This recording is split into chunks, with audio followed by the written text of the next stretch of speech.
Folks, Black Star Network is here. Hold no punches! I'm real revolutionary right now. Support this man, Black Media. He makes sure that our stories are told. Thank you for being the voice of Black America, Roland. Stay black. I love y'all. All momentum we have now, we have to keep this going. The video looks phenomenal. See, this difference between Black Star Network and Black-owned media and something like CNN. You can't be Black-owned media and be scared. It's time to be smart. Bring your eyeballs home. You dig?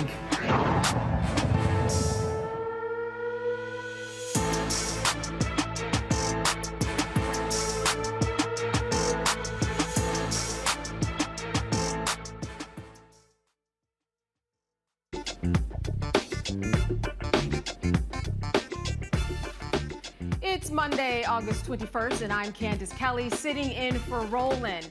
Here's what's coming up on Roland Martin Unfiltered, streaming live on the Black Star Network.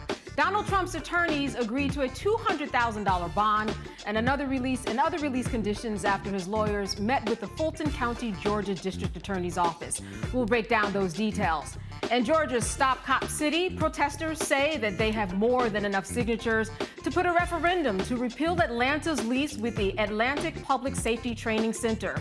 Two representatives from the Cop City Vote Coalition will join us to discuss these efforts and move through the campaign forward. Arkansas Governor Sarah Huckabee Sanders suggests taking action against an African-American history course was ready to prevent students from being taught the hatred of America. You'll hear her comments that have elicited widespread reaction and backlash. President Joe Biden travels to Hawaii, where wildfires have killed 114 people and caused widespread devastation. We'll examine how climate change may have played a part in the deadliest U.S. wildfires in the past 100 years. With students returning to school, we're acknowledging Children's Vision and Learning Month.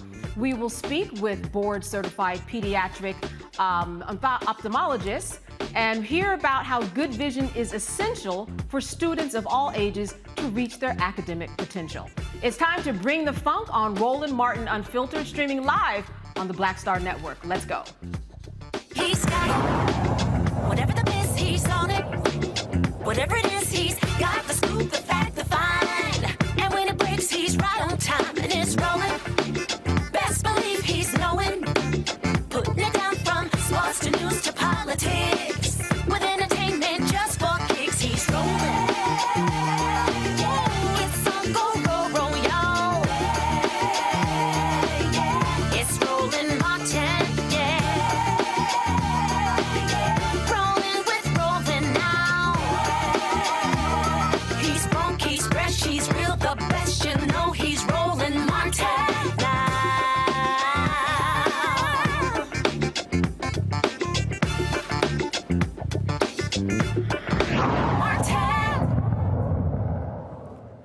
$200,000. That's Donald Trump's bond amount for the latest indictment. His attorneys reached the bond agreement in the Georgia case, accusing former president of scheming to overturn his 2020 election loss. Now, in court papers filed today, this $200,000 bond was determined, and the filings also bar Trump from intimidating co-defendants, witnesses, or victims in the case, including on social media. He is also prohibited from communicating in any way, directly or indirectly, about the facts of the case with any co-defendant or witnesses, except, of course, through his attorneys. Now, Trump and 18 allies were indicted on 41 charges for allegedly scheming to illegally overturn the 2020 election and stop the peaceful transition of power. And now I am joined by Dr. Julianne Malveaux, economist and author, and Dr. Omekonga Dibinga, senior professional lecturer for the School of International Service at American University in D.C., and of course, Renita Shannon, former Georgia State Representative. I want to thank all of you for being here today. I want to start with you, Dr. Malveaux.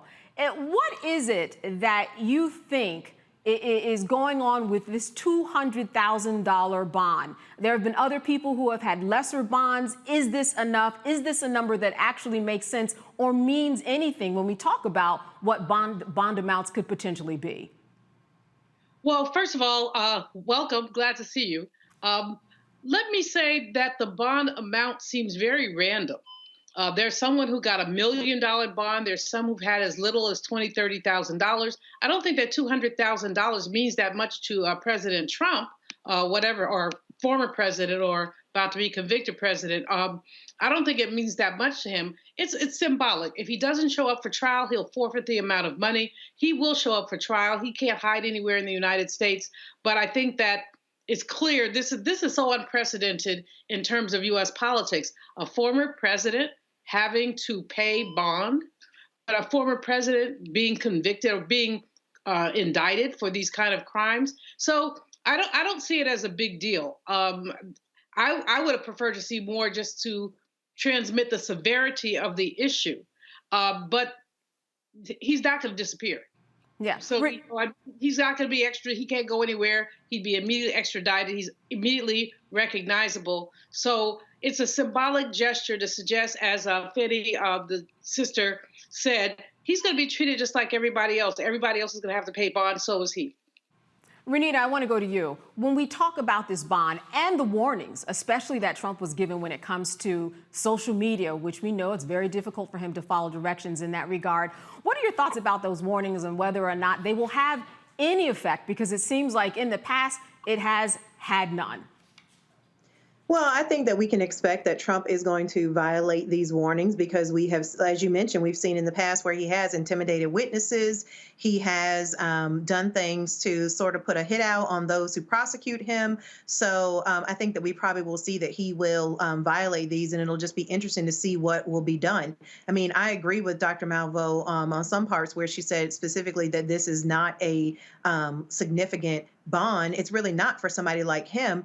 And although it will be embarrassing, I mean, here in Georgia, you only have to put up 15% of the original bond if you want to go through a bail bondsman. So if he wanted to, he could actually go through a bail bondsman, even though it would be, you know, embarrassing and not have to put up very little money at all. I do think that there's a risk that he could go somewhere. I think that there are countries that would not care to extradite him. I'm thinking Russia as one, or any country that, you know, wants to sort of get access to the things that I think that some of the documents that he took from the White House. Even though many of them have been returned, he still knows that information and held it for a very long time. And who knows if he has copies or what. So I think that, you know, the bond that was set, I don't see this being significant for him, and I don't see it being enough to ensure that he will not do the things he's not supposed to do while he awaits trial. Dr. Dubinga, it seems as though this bond was so low, it seems like as if maybe Trump might make an issue out of this, make it part of his campaign as he has all of these indictments. What are your thoughts about this particular number? I mean, $200,000, not that much, certainly something that he'd be able to pay. What are your thoughts? I think that when it comes to Donald Trump, we just have to remember that when we were talking about Nixon, we were talking about a politician who became a criminal. Donald Trump is a criminal who became a politician. And so whether we're talking 200,000, 100,000, 2 million, or whatever it is, I think that the number is random, and I think it's more symbolic. The fact of the matter is Trump has a history of not paying anybody, his lawyers, members of his own team. So it's going to be very interesting to see what he actually does. And that's why I look at it more of a symbolic thing, because I feel like they're giving him an opportunity to not pay, to really mess this up, because he just feels like he's so entitled. And so when people, if it was 2 million or 5 million or whatever, people will say it's so astronomical and he deserves better. So it's like, let's just set it really low comparatively, and then let's see what you do. Really, at the end of the day, I'm also concerned that all of these orders, he can't intimidate people, so on and so forth. Even with the federal trial with Judge Chutkan, he's already been violating this. And I've heard lawyer after lawyer and legal analyst after legal analyst say if any other person did what he did online, they'd already be in jail. So all of these different trials have placated him in some way, shape, or form. And I feel like even though this 200,000 is symbolic, it's just another example of how the rules that apply to others just don't apply to him. It should definitely be higher, just to send a message to the rest of us.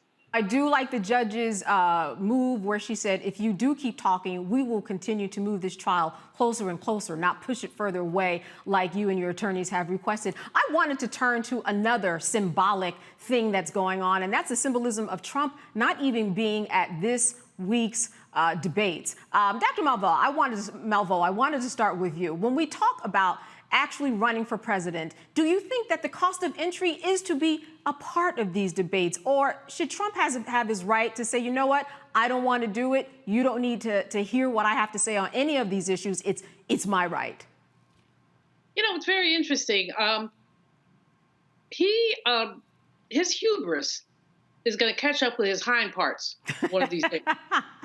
Because it's just hubris. I'm going to do whatever I want. I don't care. You can't make me. It's like the kid in the closet. But the question is whether Republican voters are going to be willing to punish him. It's not what we think, really. It's what Republican voters think about his failure to participate.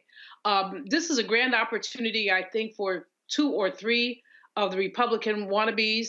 Certainly DeSantis or DeSatan will have an opportunity to stand out. Pence may have that opportunity.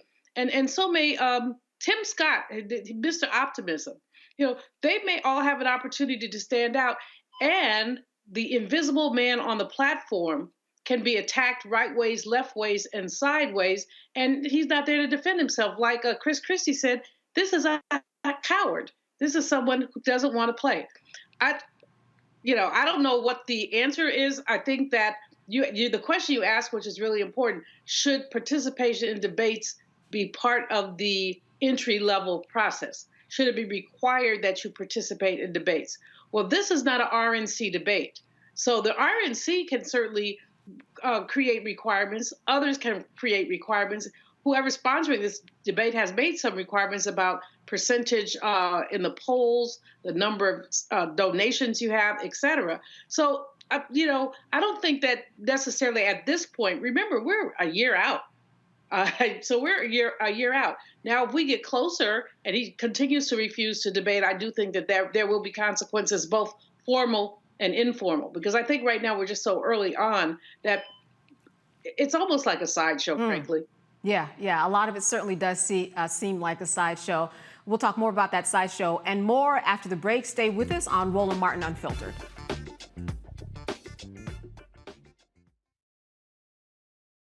Hatred on the streets, a horrific scene, a white nationalist rally that descended into deadly violence. White people are losing their damn minds. As an angry pro-Trump mob storms the U.S. Capitol, we're about to see the rise of what I call white minority resistance. We have seen white folks in this country who simply cannot tolerate black folks voting. I think what we're seeing is the inevitable result of violent denial. This is part of American history. Every time that people of color have made progress, whether real or symbolic, there has been what Carol Anderson at Emory University calls white rage as a backlash. This is the rise of the Proud Boys and the Boogaloo Boys. America, there's going to be more of this. Here's all the Proud Boys, guys. This country is getting increasingly racist in its behaviors and its attitudes because of the fear of white people. The fear that they're taking our jobs, they're taking our resources, they're taking our women. This is white fear.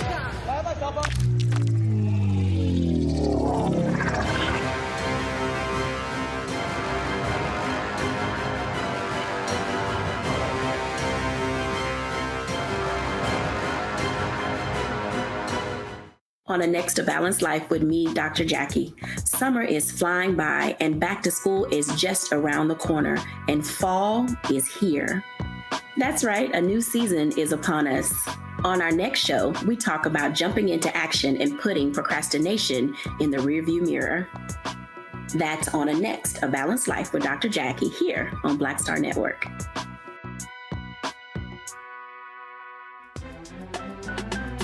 I'm Faraji Muhammad, live from LA. And this is The Culture. The Culture is a two-way conversation. You and me. We talk about the stories, politics, the good, the bad, and the downright ugly. So join our community every day at 3 p.m. Eastern and let your voice be heard. Hey, We're all in this together. So let's talk about it and see what kind of trouble we can get into. It's The Culture, weekdays at 3, only on the Black Star Network. On the next Get Wealthy with me, Deborah Owens, America's Wealth Coach, have you ever had that $1 million idea and wondered how you could make it a reality?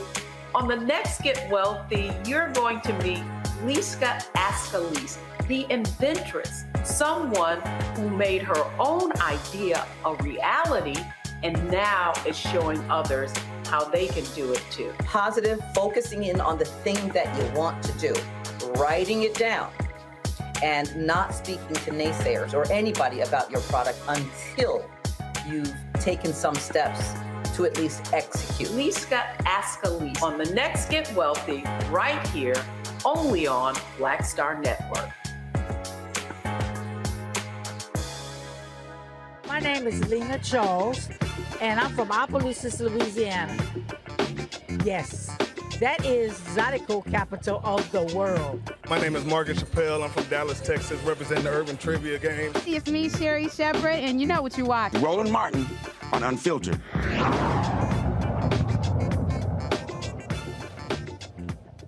In a recent interview, Arkansas Governor Sarah Huckabee Sanders suggested that her administration rejected a course on African American history to prevent students from being taught hatred of America. There's a little bit of controversy right now. There's an accusation that the Arkansas Education Department removed credit for controversial AP African American Studies course. Let me just read to you what the NAACP said and let you respond. They said the Arkansas State Conference of the NAACP is appalled at the recent decision of Arkansas Department of Education to make a hasteful decision at the final hour to do away with AP African American Studies. Is that really what happened there? Absolutely not. And one of the things that we have talked about so much, and Dana, I think the point that you made a minute ago about the staggering numbers that we're seeing across this country, we've got to get back to the basics of teaching math, of teaching reading, writing, and American history. And we cannot perpetuate a lie to our students and push this propaganda, leftist agenda, teaching our kids to hate America and hate one another. It's one of the reasons that we put into law banning things like indoctrination and CRT. We want our kids to receive a quality education, and we want to make sure that every student has access to it and a pathway to prosperity, and that's exactly what we're doing here in the state of Arkansas. It was earlier this month when the Arkansas Department of Education gave 2 days' notice that the advanced placement course on African American Studies would no longer be accepted for credit. The Sanders administration also said the state will not cover the $90 for the final exam, even though it covers that amount for other AP courses. Listen, I'm looking at this, Dr. Malveaux, and I'm thinking, what is going on here? She talks about teaching math and she talks about teaching English, but it doesn't sound like she wants to teach any history. Well, she doesn't mind teaching European history. The state of Arkansas does have a course in AP European history that they do pay the $90 for students to take the exam on. So if you want to learn about America, why would you give preference to teaching European history except for your own hypocrisy? Sarah Huckabee Sanders came into office when she was elected, talking smack about critical race theory, of which she doesn't know what it is. But she said, we can't have critical race theory. 44 states, my sister, have actually introduced legislation to keep from teaching anything that has to do with race. Only about 20, I forget the number, but 20-some states have passed, but 44 states, that's the majority of states. What's happened essentially is that the conservative right has taken over language. So critical race theory is a buzzword for race awareness. No one is teaching a legal concept in K through 12 or even beyond. This is simply hatred and not wanting people to know the truth. What's ironic about this, in Elaine, Arkansas, 200 Black men were lynched simply because they attempted to come together. They were sharecroppers and they wanted to get a better price for their produce. So they tried to come together and organize. Someone spread the lie that a white communist was organizing them. They were organizing themselves in a Black church. 200 people were lynched. No, she doesn't want young people to know that story, but young people will surprise you. because young white people want to know the stories too. They want to know what the origins of this are. I chair Push Excel, which is the education arm of Rainbow Push, Reverend Jackson's organization. And we have 2 young people who come to talk to us, brilliant young, they were high school seniors last year. And one of those young ladies said, I think it's as important for me to learn about what happened in Chicago with the Red Summer of 1919, where people were lynched and shot and all that, as it is for me to learn algebra. That's what many of our young people are thinking. I want to know the truth. But Sarah Huckabee Sanders and her ilk do not want to know the truth. No one is saying, it hurts your feelings. Being enslaved hurts somebody's feelings. Right. So talk about hurting feelings, it's ridiculous. She's just wrong, but she's been wrong. I mean, she's a spawn of wrong. Let me stop. You know, we talk about learning history. That's what Dr. Malveaux was talking about. Renita, when we talk about learning history, there are a lot of people who are learning history on their own in freedom schools across the country, setting up in their own right these schools where people can learn. It is a shame that it would have to come to that. But when we look at solutions like that, you know, what are your thoughts about these types of schools and the fact that different communities across the country have had to take education into their own hands? Well, as a Black person, you know, I'm not familiar with any other Black families who ever believe that all of the education you would need about Black history you would receive in schools. I mean, this is terrible, obviously, but I don't think that anybody was under the illusion that you would receive proper Black history education just from school. We've always had to know that we have had to talk to our elders. We've had to talk to folks in our family to get the true education that we need. Now, this is interesting for a few reasons, because some schools in Arkansas have said that they are going to teach AP Black history, regardless of what the state says. And so I'm glad to see these schools stand up and say, hey, we're going to do what's best for these students. We want them to be able to compete in the modern workforce. And a part of that is knowing and understanding the history of this country and understanding different perspectives just as much as it is knowing math and knowing science. And Arkansas, out of all places, should be willing to teach AP history. This may be history that maybe Sarah Huckabee Sanders does not know, but she probably needs to learn some history, because Arkansas was at the center of being one of the first to integrate schools in 1957. So they have lots of actual history right there. I would suspect living history that they really should be teaching. And so, to your point, the more that they try to tell these students what they can't learn, all it's going to do is drive those students to want to learn more on their own. And I think that all of this that is happening across the country is just going to be, it's going to be reminiscent of what happened in the 80s when the government started putting the parental advisory on CDs, and all that did was made teenagers want to listen to that music more.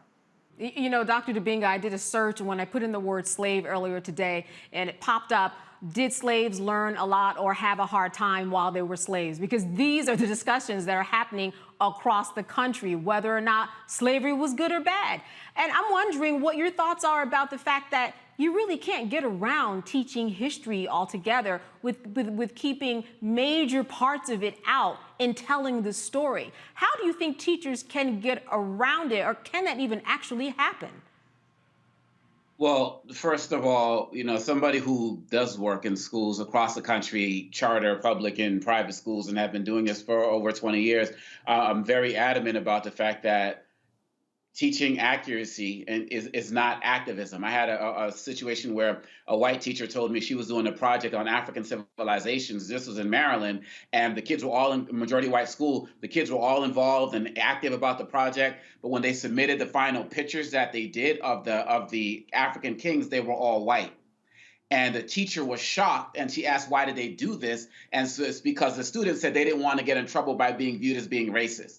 So this idea that whiteness is the center is causing a true distortion of history that is throwing everybody off. And one of the things I talk about in my students at American University, they get so angry when they find out the truth, when they find out the real things that have happened that they were never taught in school. I was showing pictures of postcards of the lynchings that were happening back in the days. And one student started getting really upset in school because she was like, wait a minute, that's my street. Like, that's the block I grew up on, and she never knew that history. So every single day, and when we deny these students their history, when they find out the truth, they get really upset. Axios did a study that said majority of white Republican students want to know the true history. But one of the things I talk about in my book, Lies About Black People, I have some poetry in there, and some of the lines that I have in there when I'm talking about us, I'm like, yo, where were your laws when I was learning about me? When my history books taught that I only came from slavery. When my mathematics classes left out Black contributions. When my science classes left out our contributions to evolution. When our history classes talk about America's hopes and intentions, but didn't lift my hopes by teaching me about Black inventions. You don't think that I felt guilty like 3/5 of a man when y'all taught me that I was only civilized when y'all brought me to this land?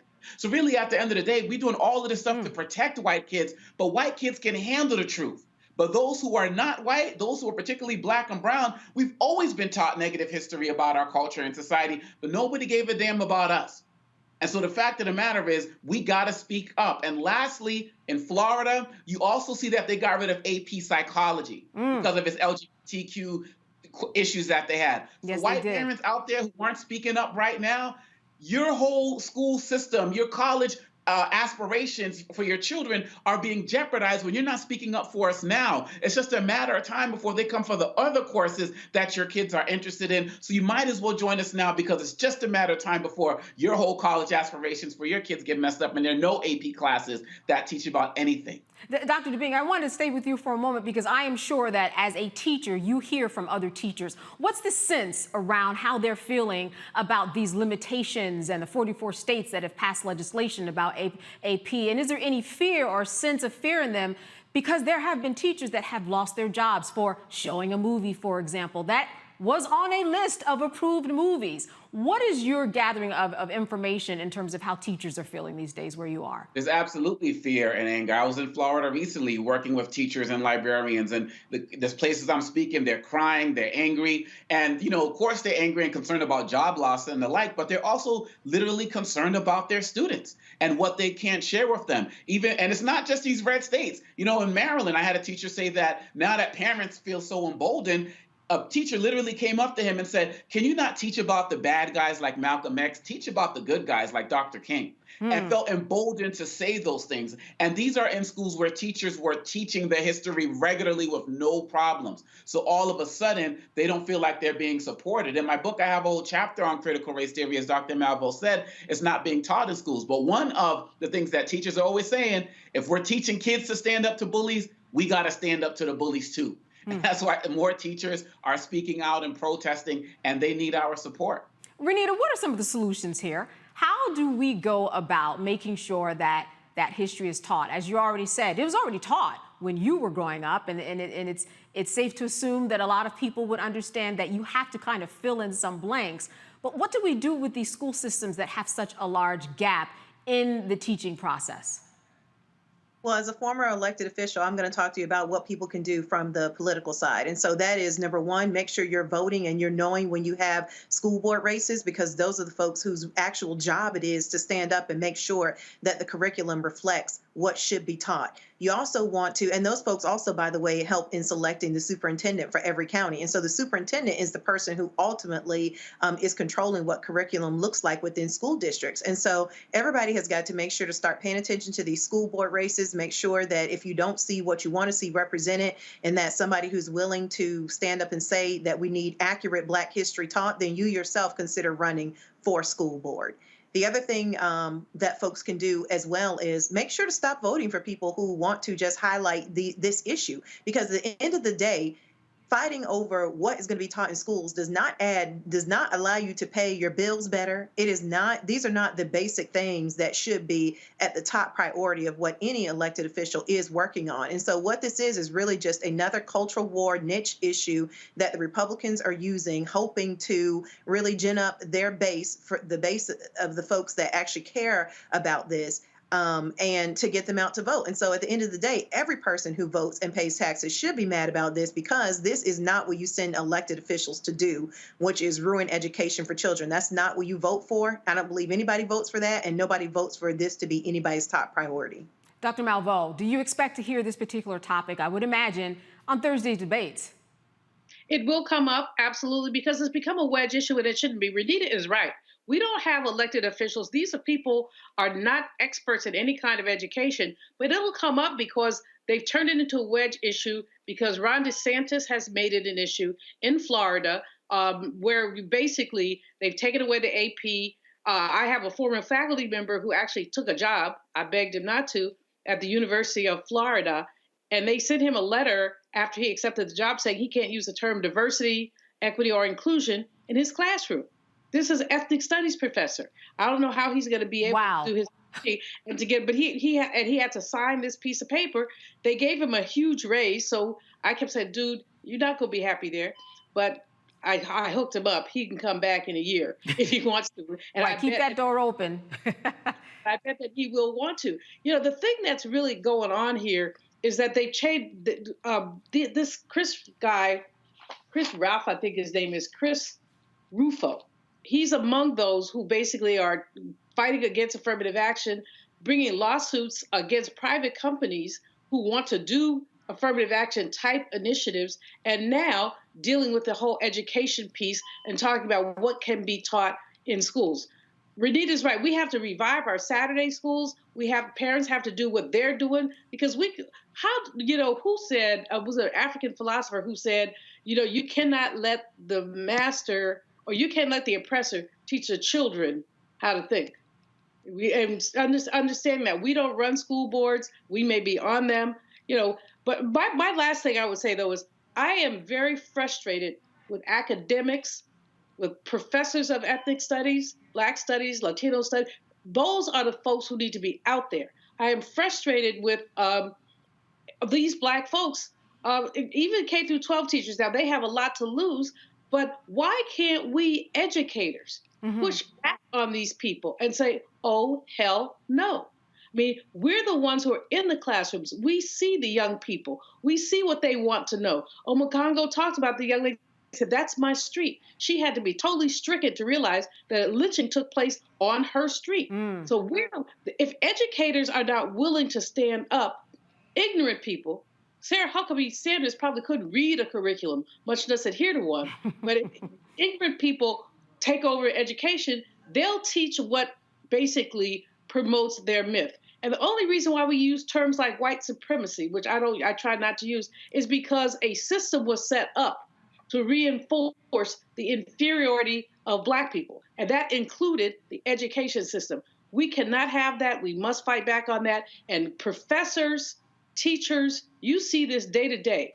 Y'all have to be part of the resistance. Yeah, and you're right. The teachers are in the classrooms. They have the power. They're the ones who are actually in that moment teaching, and they are in charge of what they actually end up saying in that classroom. I also think the parents have a responsibility in that too. All right, we're going to go to a break now. Roland Martin Unfiltered. We'll be right back after this break. You are watching the Black Star Network, and we'll be right back.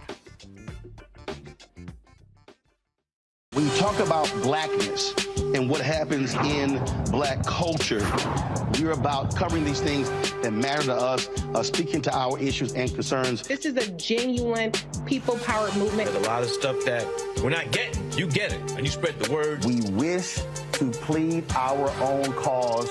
Too long have others spoken for us. We cannot tell our own story if we can't pay for it. This is about covering us. Invest in Black-owned media. Your dollars matter.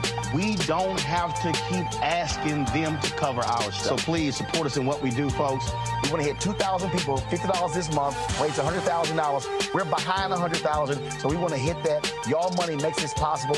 Checks and money orders go to P.O. Box 57196, Washington, D.C. 20037-0196. The Cash App is $RM Unfiltered. PayPal is R Martin Unfiltered. Venmo is RM Unfiltered. Zelle is Roland at RolandSMartin.com.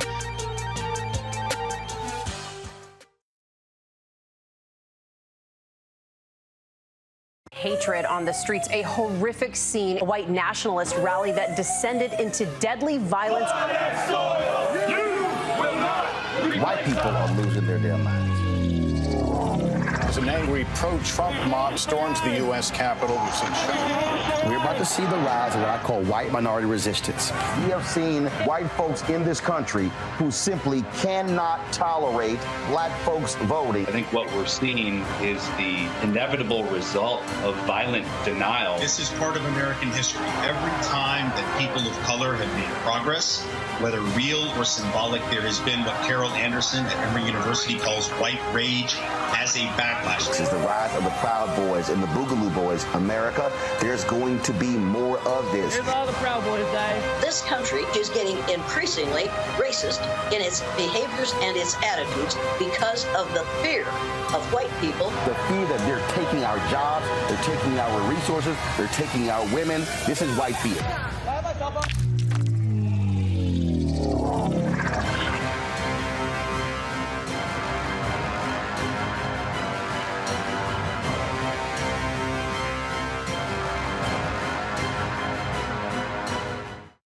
What's up, everybody? It's your girl, Latasha from the A. And you're watching Roland Martin Unfiltered.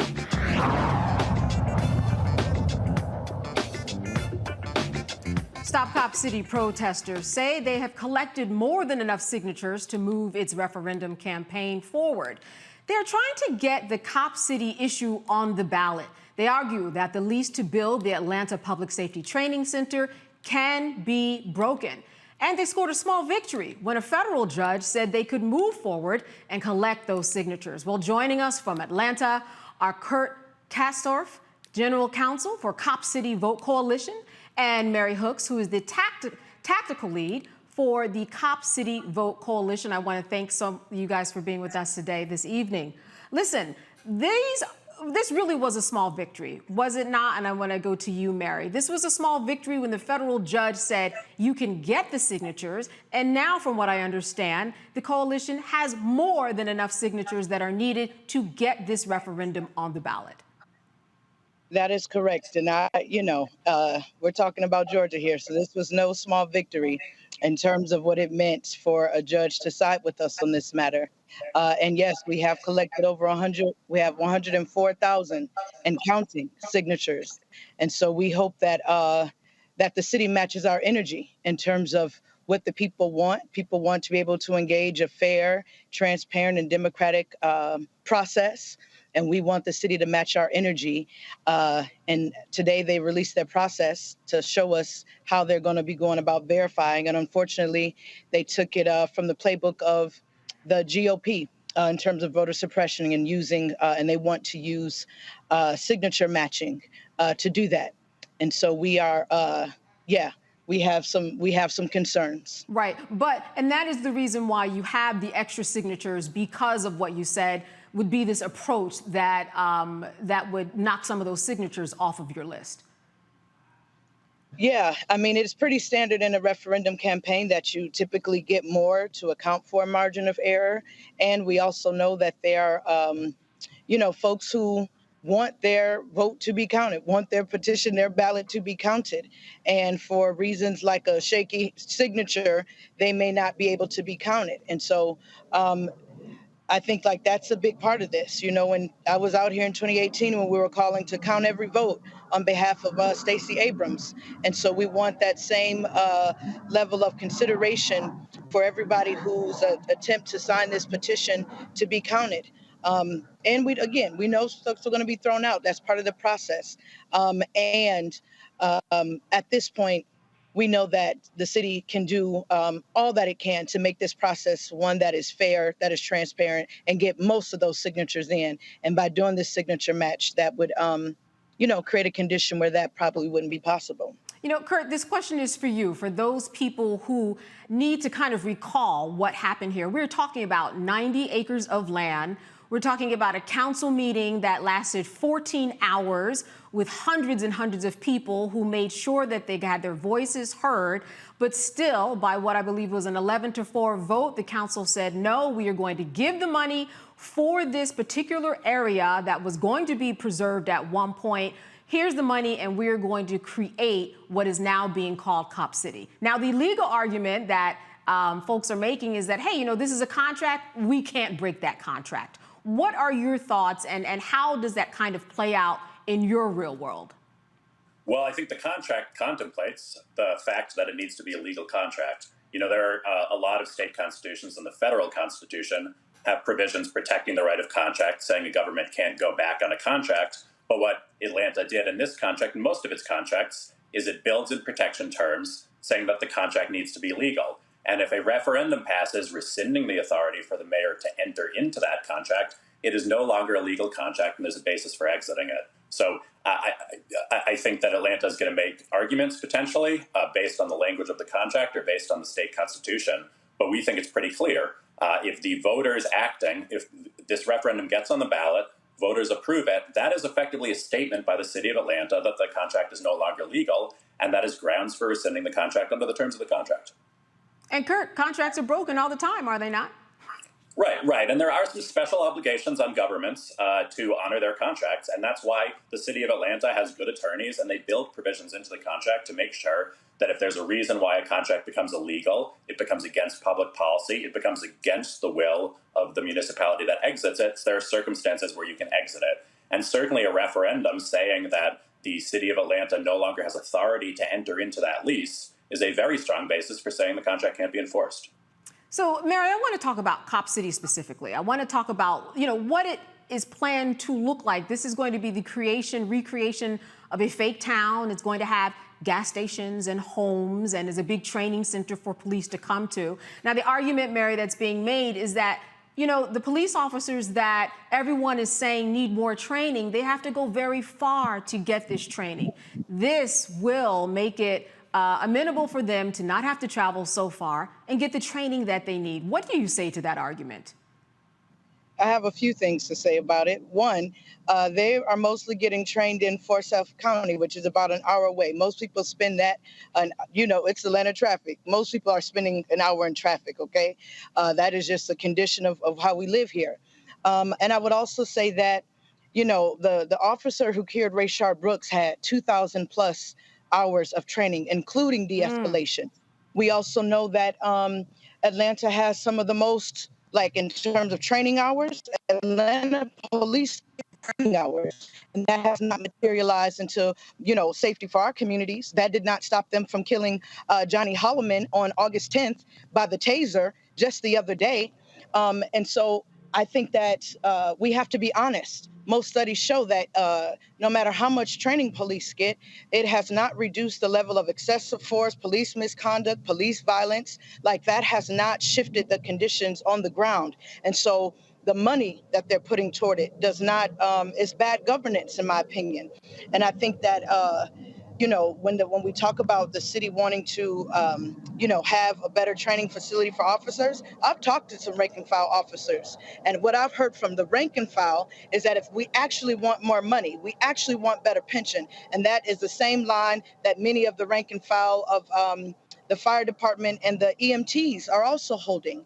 And so I think that when this claim that this training facility is actually going to make policing better, I don't think that it statistically proves it, nor do I believe that the folks who are in my community and folks that I know and people in Mr. Holloman's family who did a press conference just earlier this week would agree with that statement. Kurt, the killing of Manuel Paez-Terán, who camped in the forest as a protester. I wanted to talk a little bit and just get any latest update on that. The autopsy showed that his hands were up when he was shot. For those people who do not know, that there were a group of protesters who took control of the land, and they were in trees. They were on the land itself where this facility was to be built in protest. Do you have any latest information on that? Unfortunately, we don't have a lot of information on it. And unfortunately, I suspect, I'm hopeful that there'll be a thorough investigation and a publicly released report that answers a lot of questions. With that being said, there's been a lot of high-profile police shootings in Atlanta, and what's typically happened is there's been an investigation, a potential criminal prosecution. Until that process concludes, there's not much public sharing of information. When civil lawyers get in representing the family, they're not given a copy of that report until the investigation is concluded. So we will eventually learn more about the surrounding facts, but my suspicion is that's not going to happen until the civil lawyers who represent the family get a chance to actually have access to documents and start asking questions. So for people who don't understand the process, you get the signatures. It could potentially go on the ballot. In your ideal world, Kurt, what legally are the next steps in terms of that referendum? And then if a vote comes out one way or the other, what's the potential that could happen? Well, the first thing we need to figure out how to actually get that referendum approved and what the city's process is going to be. It's the reason we're submitting so many additional signatures above and beyond what is required is because we're concerned some aspects of the process. First, the city's going to try to match those voters to voter names in the voter files. And people familiar with Georgia's history of voting, there was a considerable piece of litigation after Stacey Abrams' loss in 2018 related to exact match and how strict the match to the voter file needs to be. And on that issue, we need to have public observers. The city needs to commit to transparency during the process, not just at the conclusion of the process, and give people a chance to observe. They've also indicated that they're planning on engaging in a signature match, which is a really fraught exercise. It's really tough to confirm signatures, and the process of observing signatures is difficult in itself. And what we really need there is the city to publicly commit to a robust cure process. For those who aren't familiar with what a cure process is, if in a regular election, if an absentee ballot or any ballot gets rejected, there's an opportunity for folks on partisans on either side to go out, locate that voter, and help get that ballot fixed.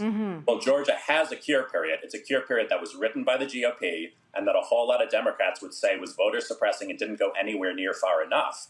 But the city of Atlanta hasn't even committed to using that cure process yet. So I would hope at a bare minimum, the city of Atlanta is going to commit to using the cure process that's provided by law.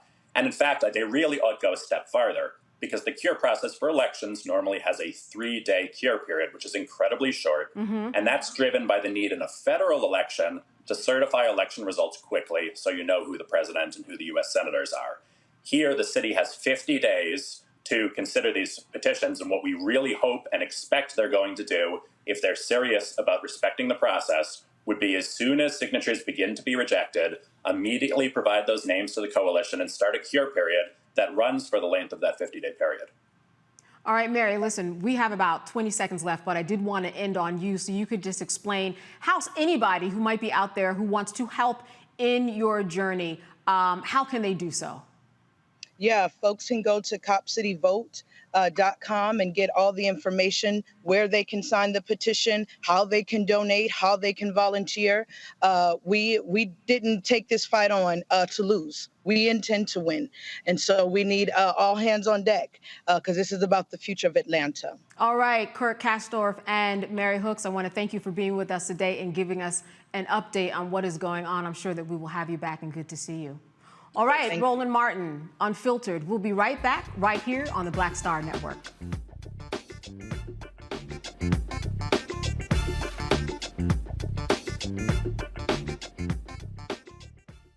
Next on the Black Table with me, Greg Carr. The United States is the most dangerous place for a woman to give birth among all industrialized nations on the planet. Think about that for a second.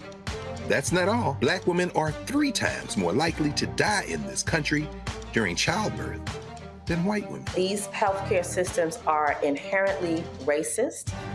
There are a lot of white supremacist ideas and mythologies around Black women's bodies, even Black people, that we experience painless, right? Activist, organizer, and fearless freedom fighter Monifa Akinwole-Bandele from Moms Rising joins us and tells us this shocking phenomenon, like so much else, is rooted in unadulterated racism.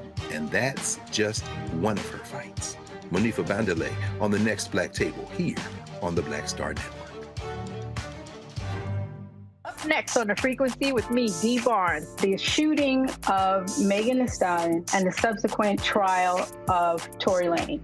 Megan has been treated like the villain. The experience that Megan went through is something that all Black women face when we are affected by violence.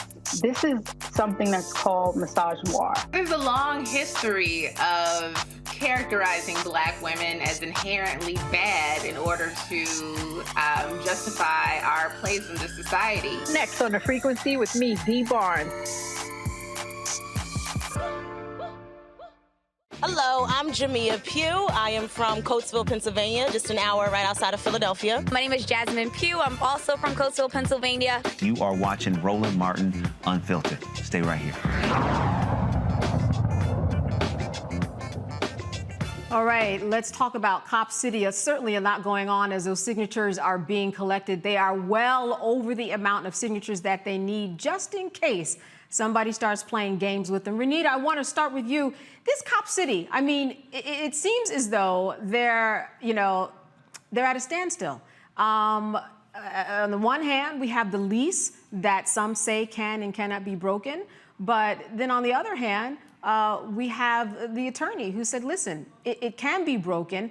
What are your thoughts about Cop City and what ultimately might happen to that? Because as you know, in your position, the power of the people certainly rings very loud. And these people have been on the forefront for 2 years now.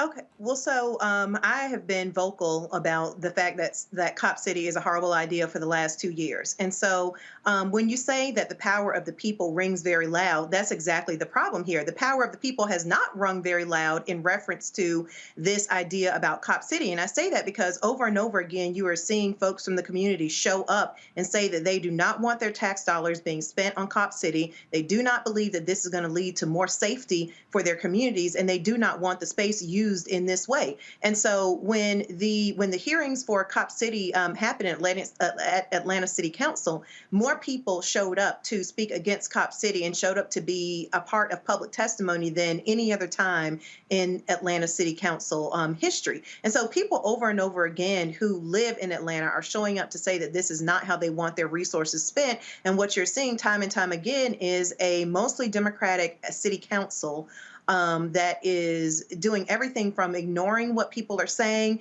to outright working against what the public wants. And so what that looks like is in court, Atlanta City Council making it its business with its attorneys to fight the ability for a referendum to even happen. Roland has had guests on his show to talk about Cop City who are from those who support Cop City and elected officials, and they have not even been able to commit to the fact that the public should get to vote on this. And so I agree with the attorney and both Mary Hooks who has been doing excellent work on this issue, in that what we are seeing over and over again is elected officials who are just basically telling local Atlanta residents that they need to shut up and allow them to just move forward in moving forward with Cop City, regardless of what they actually want.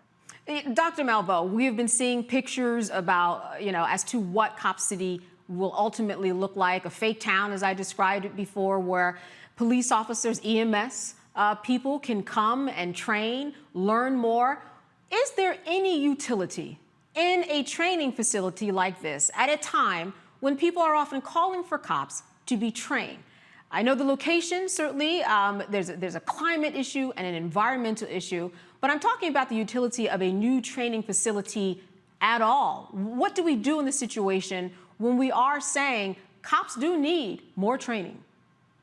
Well, cops need more training, but as I think Renita or Mary either mentioned, the cop who killed a young man had over 2,000 hours of training. So I would, before you would go into something like a Cop City, I would want to look at the efficacy of the training. What kind of training is it? What are they being trained on?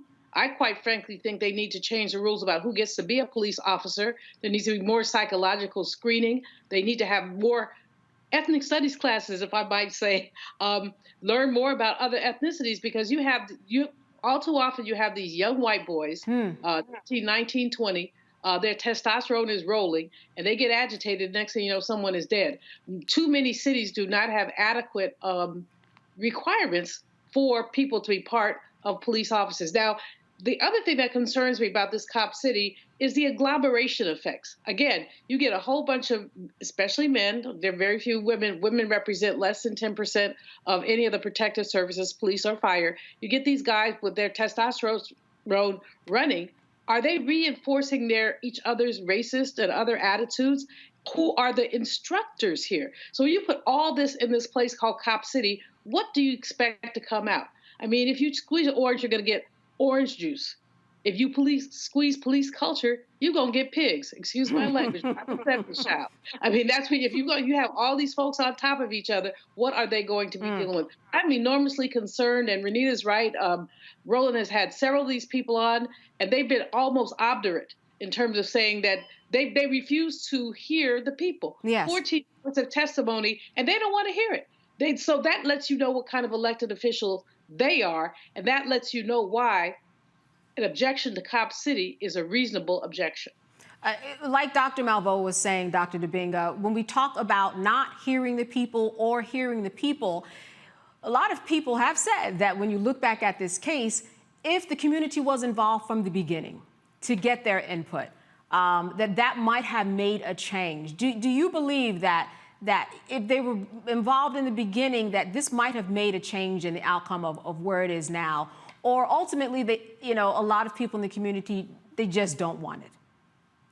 Well, I think not with the type of city council that's there, as Representative Shannon was saying, and as other guests, as we've seen them on the show, with that type of city council, I don't really feel like the input from the people would have been respected if it would have been superficial at best. And so we've been talking this whole first hour about the importance of voting, whether we're talking about school board and so on and so forth. I hope that people, they are really taking note of what this city council has done and other Black politicians outside of the city council space, because I believe it had the support of former Mayor Bottoms and other people. And so we really have to be mindful of that. And so the next process as we go into 2024 is really looking at, who's up for office and keeping the record of what they did as it relates to Cop City. And so when I plan to go to copcityvote.com, I believe is the website Ms. Hooks talked about, people should be paying attention to what's happening there. And we also have to be mindful of places like Florida and learn from Florida, because in Florida, we had the situation where the brother, I believe Desmond something or other, I forget his last name, fought to get former incarcerated individuals their right to vote back, got the referendum, they won, supposed to get their rights to vote back, and then DeSantis and those Republicans, they're completely undermined it and are continually fighting to make it harder for people who are incarcerated to vote. And so these guys already have a strong infrastructure in place. And so Hooks and all of the people out there, they really need our support. They need our resources in any way, shape, or form possible. The people have been played. The people have been lied to. And really, quite honest, lastly, on Dr. Malveau's point, when she was talking about, possible racist culture, let's be honest, these racist and white identity extremists are joining the military and the police so that they can get the training to better oppress Black people. So that can really end up being a training ground for some of these guys. You see them in the pictures with the white power symbols and salutes and all of that. So this could be a breeding ground for those types of situations as well that will spread all across the country. We have to continually support Hooks and all of those who are out there fighting this. Dr. Dubinga, I want to stay with you because one of the things we haven't discussed is the environmental concerns of this land that at one point was going to be preserved. And another argument that people are making is the argument that this was supposed to be a place where young people could have to their own in order to live freely, right? And breathe clean air and go on open grounds. And I wanted you to talk about the environmental concerns that many people have about this 90 acres of land. Well, I think part of the problem, it almost feels like, growing up in our communities next to like toxic waste dumps and power lines and the effects that it has. But this is kind of a mental, social type of effect. When you look at these lands, these lands that have been, taken by that belong to Native people. When people are talking about, the preservation, there's a reason to preserve land. And across the country, we're seeing in situations like this that there's not a real care for the land. And I think that's another reason why the people were excluded in the first place. When people talked about the promise of this area and what was possible, and people say, oh, well, our people don't have resources. They're not able to get out. They're not able to do this. They're not able to do that. This was supposed to be that. This is supposed to be another example of that. But we see when corporate greed comes into play, when police unions come into play, and you mesh that in with politics, it's like land be damned. People don't really care. And so there's a real environmental impact. But just as I was talking about with the, the telephone poles and other things that gave us like a chemical impact, increases in asthma and things like that, there's going to be a social environmental health effect of having these policing communities so close to us. There's going to be a real documentable issue that's going to occur, and we have to be mindful of that as well. Renita, I know that you have seen a lot of events unfold in this way where the people are speaking, protesters take the street, and you've been in a position, and wielding power to make things happen. What say you about what you think the outcome of this might be so far, based upon the protesters, the years they've been involved, and how it's going so far? Well, the protesters and those who are against Cop City, including myself, have done a great job in showing up and making their voice heard and coming together with strategy to really try to stop Cop City. Unfortunately, one of the things that I do see is similar to what from having served on governmental affairs committee at the state level, which deals with election law, I'm very familiar with the curing process in Georgia. And that is the opportunity where Republicans typically would take that as a way to throw out signatures. And so I'm very concerned that you're going to see Atlanta city officials make sure that those who are comparing signatures will be doing things like using possibly your signature from the DMV, which here in Georgia, you're signing an electronic pad to, as your signature. And we all know when you sign those electronic pads, that doesn't look like anybody's actual signature. That's right. So if you match that to anything else, you're going to be able to throw out the signature every single time. And so, I'm very worried about tactics like that are literally being levied on what is a Democratic voting population by those who are proclaiming to be Democrats. And, not that this hasn't been talked about from a partisan perspective a lot. But I think this is really important because you asked me, what do I think the consequences will be? Well, beyond the horrific consequences of building a cop city, both from the criminal legal reform perspective as well as the environmental perspective, I actually think that this is going to have far-reaching consequences when it even comes to the next presidential election and elections coming for Georgia soon. And the reason, I'm going to tell you why. Here's the reason. A lot of the folks who are against Cop City are those same people who are heavily involved in elections, who are seeing what Democrats are doing, meaning the Atlanta City Council, who are ramming this down the people's throat. And those are the same people that you're then going to turn around and call on after you have ignored them and you've told them to shut up and you want to move forward with this. You're going to turn around and call on these same people to get out the vote and these same people to try to make the case for Joe Biden and make the case for why people should come out and vote for Democrats. And so this is, as someone who has been an elected official, I never talk about, making anyone feel bad if they did not vote, because I know it's on the elected official to make a person's vote count. And what that means is when you get in office, you need to listen to the people who have put you there.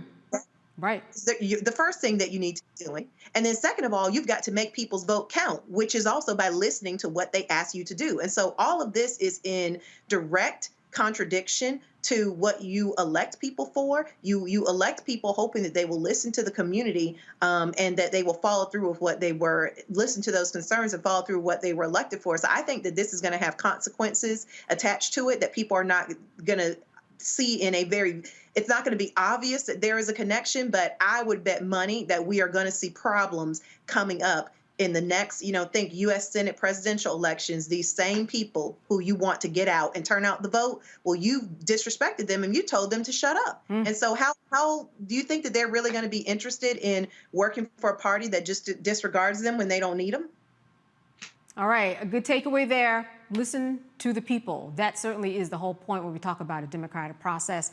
You are watching Roland Martin Unfiltered on the Black Star Network, and we will be right back after this break.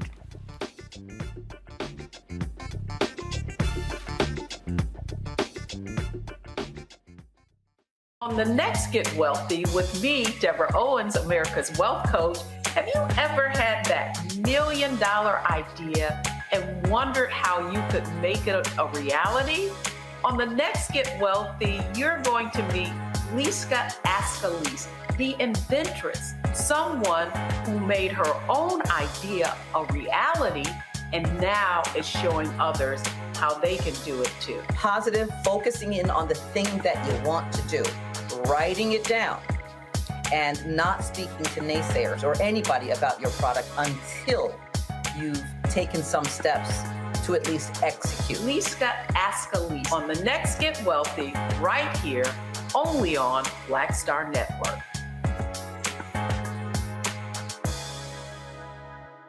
Next on the Black Table with me, Greg Carr. The United States is the most dangerous place for a woman to give birth among all industrialized nations on the planet. Think about that for a second. That's not all. Black women are 3 times more likely to die in this country during childbirth than white women. These healthcare systems are inherently racist. There are a lot of white supremacist ideas and mythologies around Black women, Black women's bodies, even Black people, that we experience painless, right? Activist, organizer, and fearless freedom fighter Monifa Akinwole Bandele from Moms Rising joins us and tells us this shocking phenomenon, like so much else, is rooted in unadulterated racism. And that's just one of her fights. Monifa Bandele on the next Black Table here on the Black Star Network. Hello, I'm Marissa Mitchell, a news anchor at Fox 5 DC. Hey, what's up? It's Sammy Roman, and you are watching Roland Martin Unfiltered.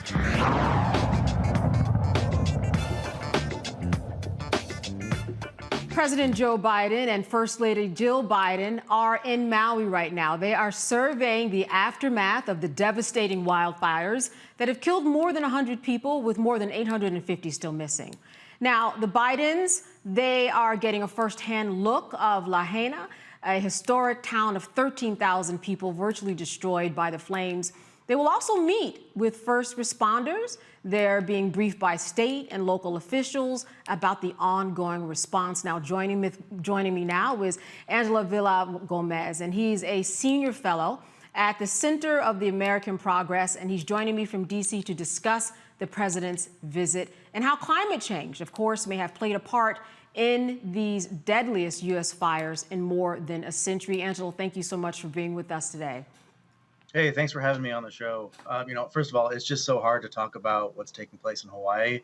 I have friends and loved ones in Lahaina who have lost everything seemingly overnight. And so, my heart goes out to the people who lost their lives, to all the missing, and to the people who lost their homes and all of their belongings. Yeah, can you take us closer to those people who you are talking about in Lahaina in terms of what they are feeling right now? What are you hearing in terms of their firsthand stories, and also what you're going through and kind of dealing with this aftermath?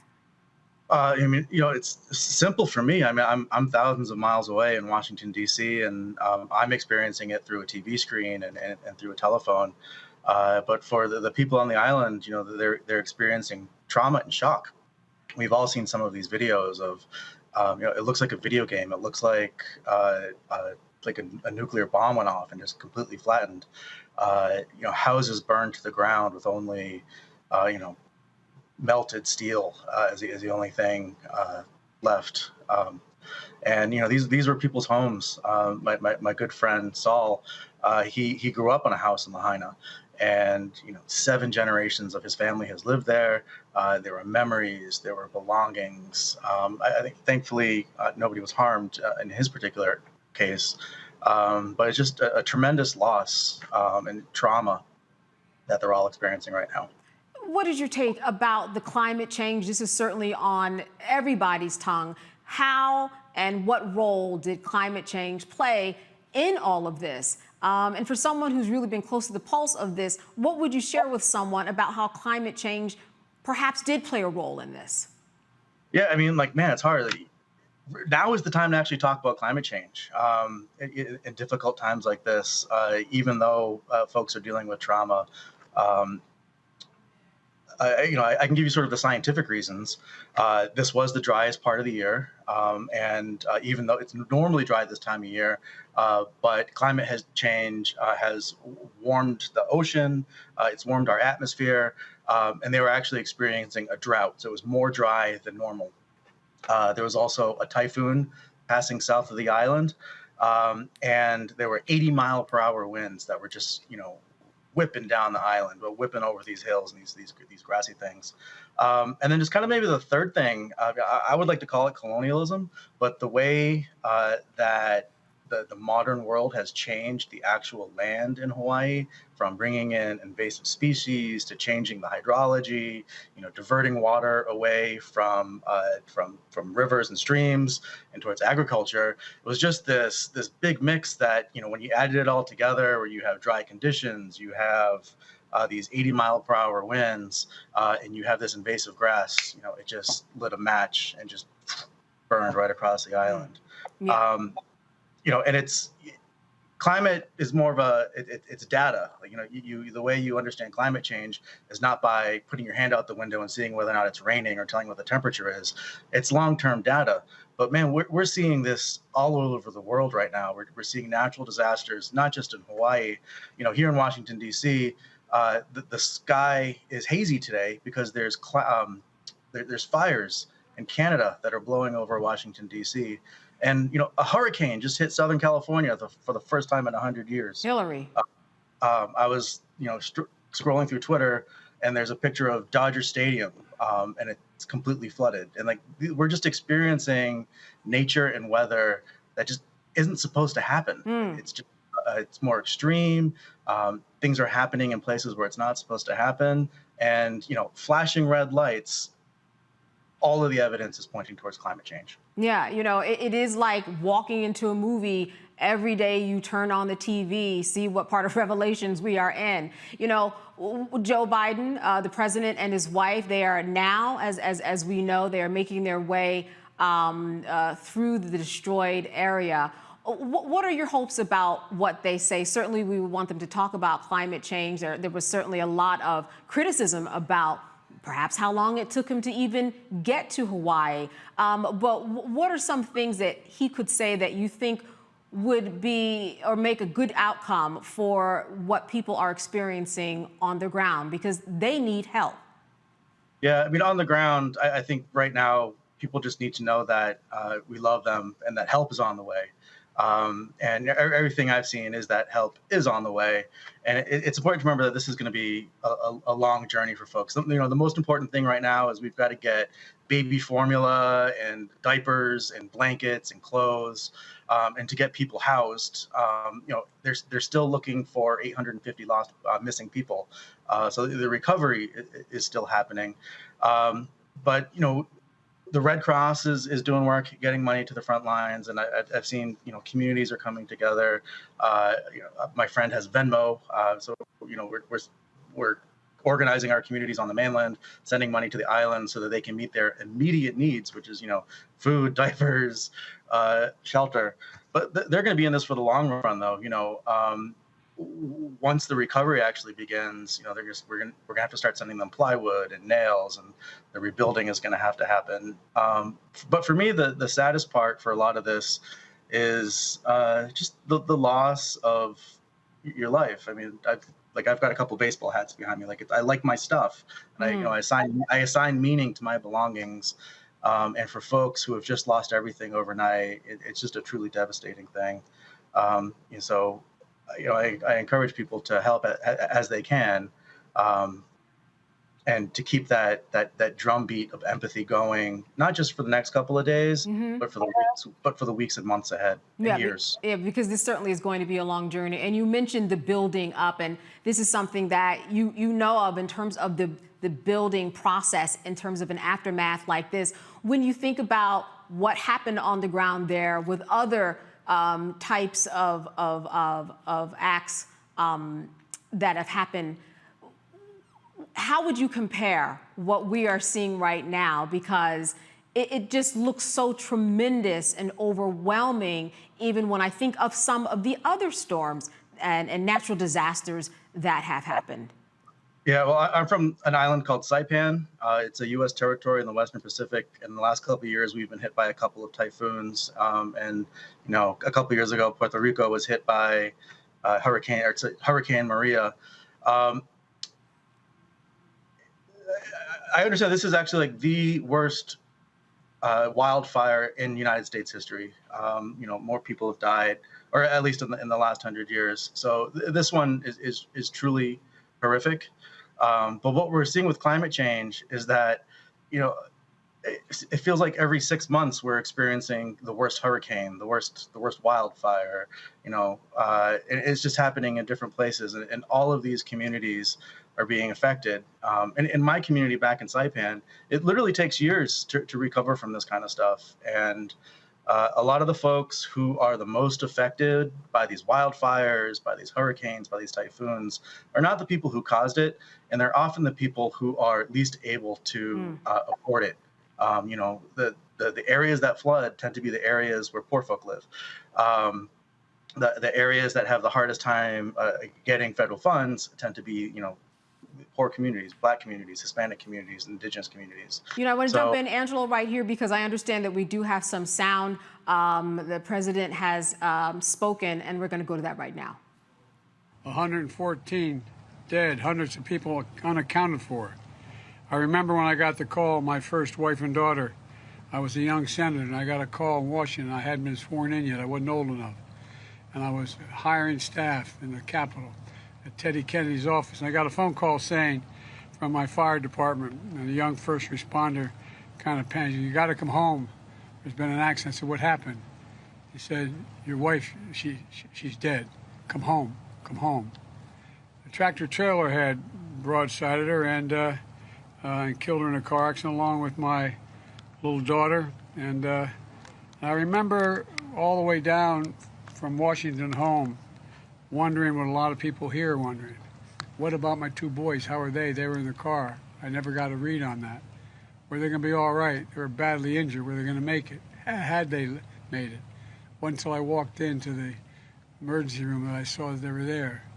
The difference between knowing somebody's gone and worrying whether they're available to come back are two different things. You know, and I remember one of the people who helped me the most was Danny Inouye. He helped bring me back, so I know the feeling that as many of the people in this town, this community, that hollow feeling you have in your chest like you're being sucked into a black hole, wondering, will I ever get by this? You know, and it's one thing to know, but it's quite another thing to have to wait to wonder whether your family member is going to be okay. All right, and that was President Biden, and he was really trying to make a connection with those who he was speaking to, the loss that he experienced in his own personal life and the loss that so many families are going through right now. They have bodies that have not even been identified, Angelo, and we certainly know that that's going to be a process. Or they have bodies that have been identified, but they have to contact the families in order to bring closure to that process. Just your reflection about Joe Biden and his ability to reach the audience by really showing some not only sympathy, but empathy, because he's gone through some of the same emotions. I really feel for the folks in Hawaii. It's such a difficult time for them to be going through. And so I guess all we can ask is to keep up that drumbeat of empathy and continue to send them our help and our love, and our aloha, as they would say. All right, Angelo, well, I want to thank you so much for being with us and really shedding some light, not only on the climate change and what the effects that has had and what we need to really keep our eyes on, but also some of the personal things that you are going through, even from thousands of miles away. Thank you for bringing that home. Very good to see you tonight. All right, and thanks for bringing attention to this story. All right, absolutely. You're watching Roland Martin Unfiltered on the Black Star Network, and we'll be right back after with us.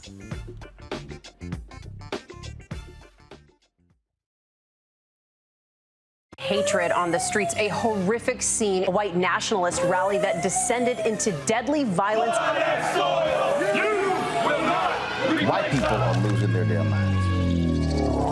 As an angry pro-Trump mob storms the U.S. Capitol, we've seen shots. We're about to see the rise of what I call white minority resistance. We have seen white folks in this country who simply cannot tolerate black folks voting. I think what we're seeing is the inevitable result of violent denial. This is part of American history. Every time that people of color have made progress, whether real or symbolic, there has been what Carol Anderson at Emory University calls white rage as a backlash. This is the rise of the Proud Boys and the Boogaloo Boys. America, there's going to be more of this. Here's all the Proud Boys, guys. This country is getting increasingly racist in its behaviors and its attitudes because of the fear of white people. The fear that they're taking our jobs, they're taking our resources, they're taking our women. This is white fear.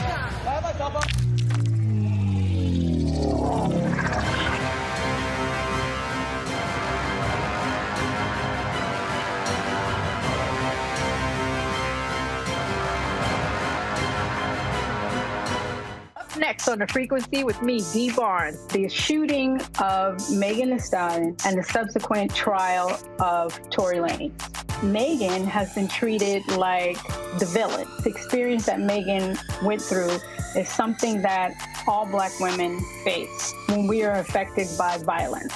This is something that's called misogynoir. There's a long history of characterizing Black women as inherently bad in order to justify our place in the society. Next on The Frequency with me, Dee Barnes.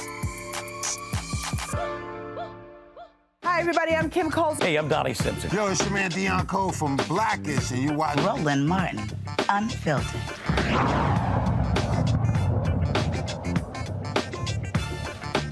All right, I just want to talk briefly about President Biden and his wife and their trip down to Hawaii. I want to start with you, Dr. Malveaux. What is your sense in terms of what the president needs to do in order to make sure that not only he does what he needs to do in terms of helping the people, but this is also, he is campaigning, right? He has to do the right thing and get this right.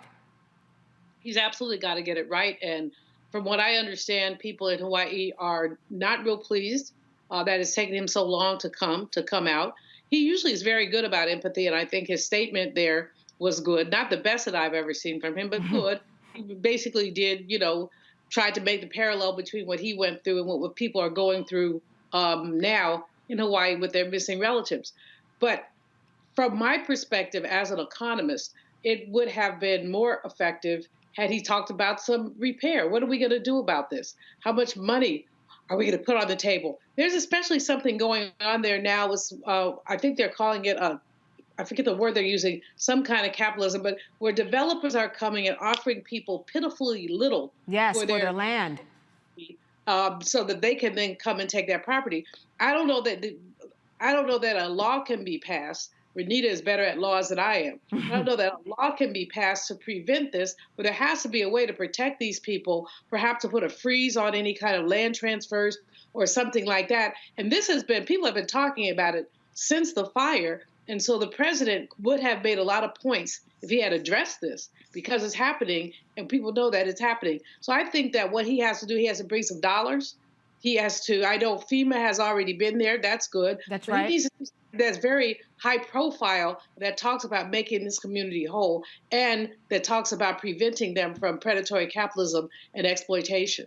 Yes, and they did the same thing in Katrina in terms of the aftermath and taking advantage of people in vulnerable positions. And you also mentioned FEMA. We know that the president, his intentions were to assign someone to take over and overlook the aftermath of that.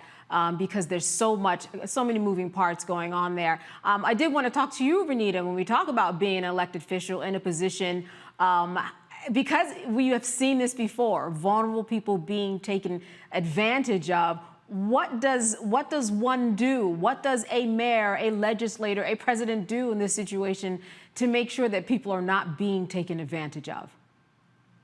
Dr. Malveaux and I are sharing a brain on this because my mind went to the same thing about how President Biden needs to be there, making sure that he is backing local elected officials and saying himself that he will make sure that the people who actually live there are protected and are given space to be able to rebuild and keep ownership of their properties. And so what that looks like is making sure that land transfers cannot happen. It looks like making getting rid of the barriers to rebuild for everyday folks. So whether that is tax exemptions that can only be given out to people who are going to use the home as a homestead, like you would regularly see, like a homestead exemption, there are a lot of tools that local government, and we're thinking about the city elected officials as well as county officials, can, a lot of tools that they have and can use that need to be financially backed to make sure that real estate vultures do not come in and turn Maui into a place that's unrecognizable than what it was before the wildfires. So there are definitely tools that are there, and especially in campaign season, Democrats,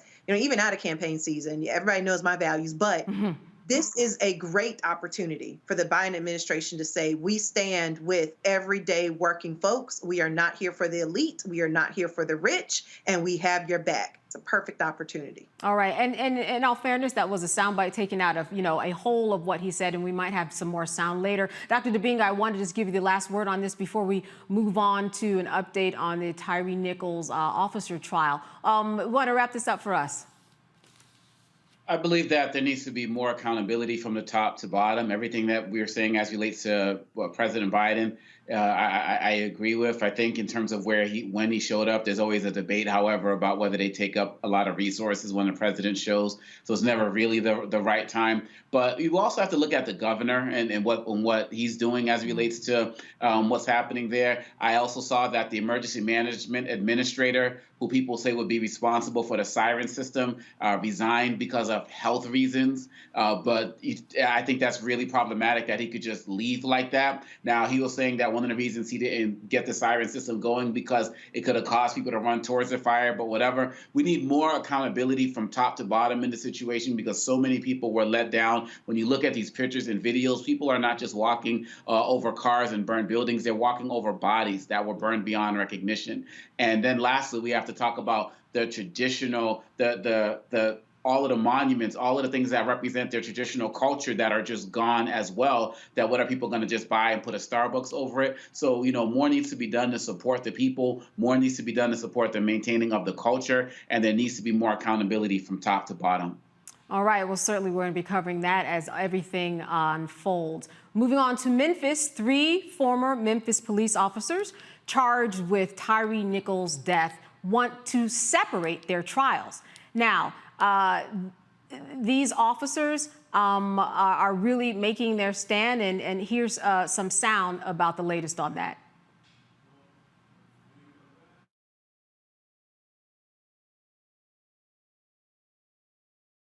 All right, no sound there, but Tadarius Bean, Desmond Mills, and Justin Smith requested to have separate trials ahead of a hearing on September 15th for the death of Nichols. Mills, he was not president at the time of the beating that led to Nicholas's death. He says that a joint trial would have him on the stand for crimes he was not involved in. They will each face Judge James Jones Jr. in individual cases if their request is approved. All 5 of the law enforcement officers pleaded not guilty, and all of them were fired for the extreme and gross mishandling of the situation. No evidence has been released publicly as to why Nichols was stopped in the first place. A lot going on here, Dr. Malveaux. I mean, we have these officers who are talking about separating the case. They're concerned that they are affiliated with the other officers. What are your thoughts about their request? Well, they acted in concert and they should be tried in concert. That's my opinion. I mean, it is to some of their advantages to say, let's sever this. But the fact is that severing it is very expensive for the state, and we'll have the same evidence coming up again and again and again. I think they reinforce each other. When you look at that tape, first of all, there was no reason. We still don't have a reason why the brother was stopped. No one has yet identified why the brother was stopped. That's number one. Number two, I mean, he clearly cooperated. He did run, but who wouldn't run after what had happened with him? And then they look at that brutality. And so I believe they acted in concert. You don't see anybody, as with the George Floyd case, there was one police officer who seemed to stand back. He was a rookie, and he seemed to stand back. You don't see anybody kind of standing back. You see they're all in it. But, I'm not a lawyer, and the lawyers are going to do what's most advantageous for their clients. Mm-hmm. I want justice for this young man who was brutally murdered on the street for no reason. Dr. Dubinga, what do you think about this request to separate this because they think that they have different levels of accountability? Ultimately, we have somebody who died here. Where would that accountability fall if they separated this? At first I was thinking that, okay, people are entitled to do that. It's their right. But what Dr. Malveaux said, it really did change my mind. They acted together and they should really go down together. They should all be going on trial together. And I know that when we talk about police brutality and the like, we talk about how it's not black versus white, it's black versus blue. And, and it's represented by this. But to see these 5 black men and, what they did to another black man, it's always going to be something that just sticks me, in my heart in a particular way. and everybody's entitled to due process. But we also have to be mindful of the fact that they have had a pattern of this, which is why that whatever that unit was called, I forget what the name was, it was disbanded shortly after this video became public. And so these guys had a history of doing this work, of doing these practices, and terrorizing the community. And really, at the end of the day, they are going to hopefully get what they deserve, because they took another man's life for, as Dr. Malvo said, we still don't know why. But there's nothing that Nichols could have done to justify him not being here today. We talk about these officers acting in concert, Renita. Is this something that I would imagine you would say they need to be tried together? Or when we look at the legal system and one's level of accountability, this is why we have first and second degree murder, for example, different levels of, of accountability as well as intent. What makes sense to you here? I agree with the other panelists. I hope that they are all tried together, because they're saying that they don't want to be tried for another person's crimes. But what you don't see is any of them rushing to stop the other officers from committing any of these crimes against Tyre Nichols, which ultimately ended up in his death. I mean, the 5 of them disgust me. I wish nothing but the worst for them. And I think that this situation just really makes the case as to why so many people like myself say it's not about the training. Because you do not need training to know that it is not appropriate to hold a man's arms behind his back while another officer runs up and kicks him. That is just common sense. That has nothing to do with training. And that is why so many people are fed up, as we just talked about with the Cop City referendum, with governments and elected officials continuing to spend all of communities' resources and more money on what is not a training problem. Mm-hmm. Training and accountability, that seems to be a theme throughout this evening show. Listen, Roland Martin will be right back. We'll continue these conversations right here on the Black Star Network.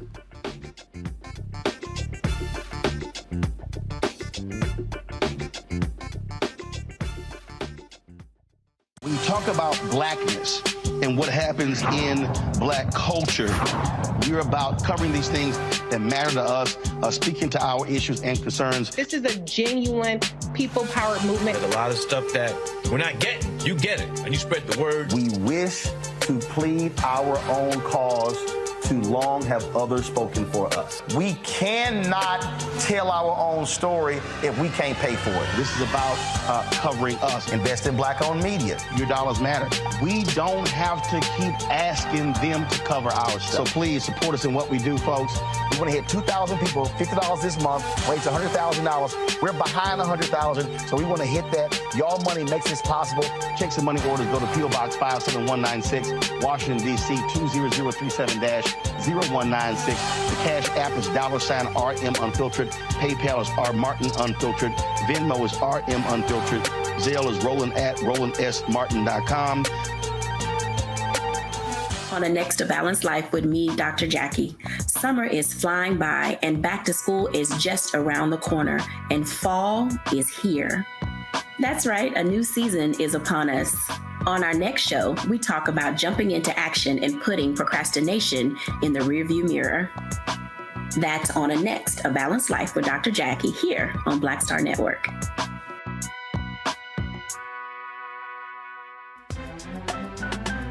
I'm Faraji Muhammad, live from LA.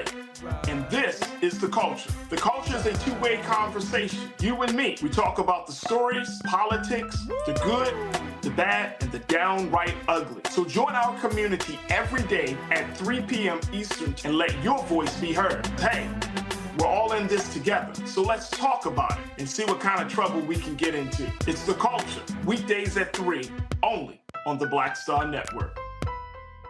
Hi, I'm Jo Marie Payton, voice of Sugar Mama on Disney's Louder and Prouder Disney Plus, and I'm with Roland Martin on Unfiltered.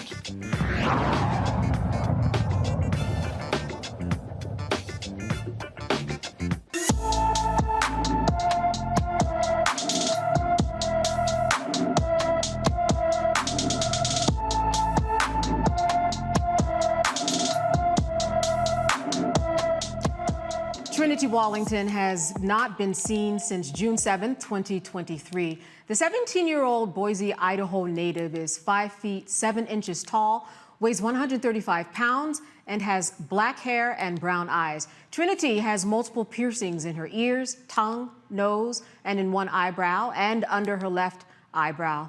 Trinity also has tattoos on her arms, legs, and one finger.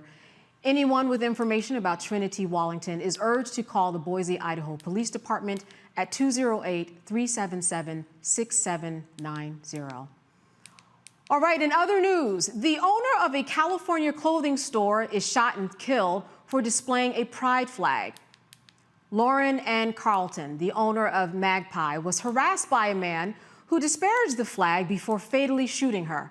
Authorities have not released the suspect's identity and are searching for him. Witnesses reported seeing a man arguing with Carlton before firing multiple shots and fleeing the scene.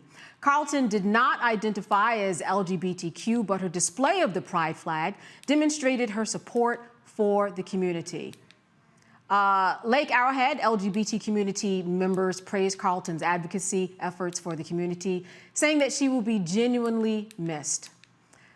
On to other news in New Jersey. A New Jersey jury indicts a Virginia man for the murder of a Black Republican councilwoman. Rashid Ali Bynum is facing multiple charges, including first-degree murder in the February 1st killing of Eunice Drumfor. She was found shot multiple times in her car at her townhouse. The indictment did not come with any explanation as to why Bynum allegedly killed Drumfor. She was elected Sayreville's first Black female councilwoman in 2021. A convicted Proud Boy is missing days before his January 6th sentencing. The FBI is on a hunt for Christopher Worrell, who was set to be sentenced in a D.C. federal court for 7 charges related to the Capitol assault and was under house arrest in Florida. He is now the subject of a federal arrest warrant for violating the conditions of his release. Now, prosecutors are seeking a 14-year sentence for Worrell. His attorneys have declined to comment on his whereabouts, but the public is urged to contact the FBI, the nearest American embassy, or the consulate if they have information about Worrell's location. Starbucks must pay an additional millions to a former white manager in a discrimination lawsuit.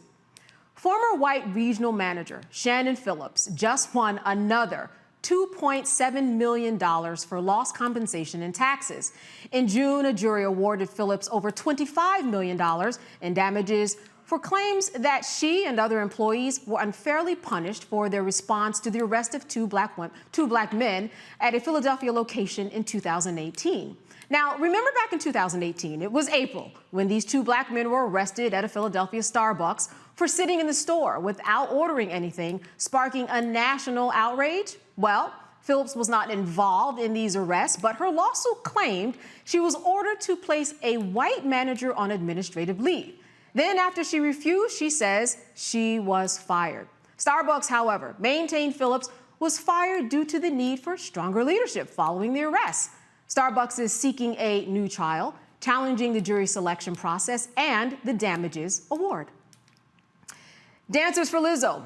They are standing by Grammy winner Lizzo because of the accusations of the 3 other former backup dancers. Now, these dancers showcase their unwavering support for the singer and express deep gratitude for being able to join Lizzo on this special tour. They describe the experience as an honor to share the stage with such an exceptional talent. And in a statement, they say, "We have had the time of our lives, the special tour that we have been on. We've been so honored to share the stage with such an amazing talent. This tour experience has been beyond just #special.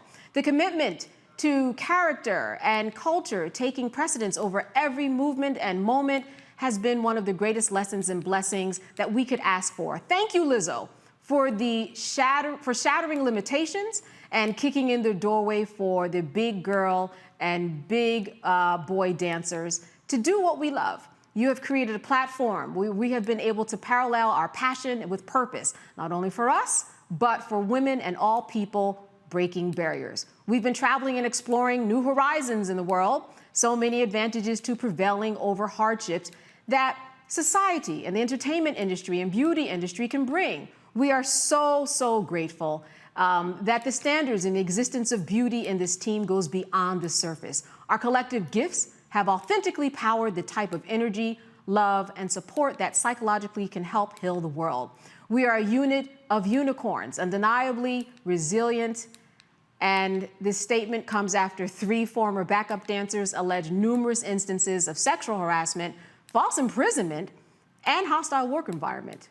Lizzo denies the allegations, of course, and she says that the former employees admitted to inappropriate and unprofessional behavior on the tour. That certainly is quite a bit of support for Lizzo. Now, 13 years after Michael Jackson's death, 2 sexual abuse lawsuits are revived by a California Court of Appeals. A recent change in California's law broadening the scope of the alleged abuse revives Wade Robson and James Safechuck's sexual abuse lawsuits against Jackson-owned corporations MJJ Productions, Inc. and MJJ Ventures, Inc. for failing to protect them. Robson and Safechuck, whose lawsuits gained international attention in the 2019 HBO documentary Leaving Neverland, alleged that Jackson sexually abused them for years as children. The appeals court found that, quote, a corporation that facilitates the sexual abuse of children by one of its employees is not excused from an affirmative duty to protect those children merely because the perpetrator of the abuse solely owns it. The court's decision paves the way for the trial on merits of the allegation. All right, you are watching Roland Martin Unfiltered on the Black Star Network. We're going to be right back after a break. Hatred on the streets, a horrific scene, a white nationalist rally that descended into deadly violence. White people are losing their damn minds. As an angry pro-Trump mob storms the U.S. Capitol, we've seen shooting. We're about to see the rise of what I call white minority resistance. We have seen white folks in this country who simply cannot tolerate black folks voting. I think what we're seeing is the inevitable result of violent denial. This is part of American history. Every time that people of color have made progress, whether real or symbolic, there has been what Carol Anderson at Emory University calls white rage as a backlash. This is the rise of the Proud Boys and the Boogaloo Boys. America, there's going to be more of this. Here's all the Proud Boys, guys. This country is getting increasingly racist in its behaviors and its attitudes because of the fear of white people. The fear that they're taking our jobs, they're taking our resources, they're taking our women. This is white fear.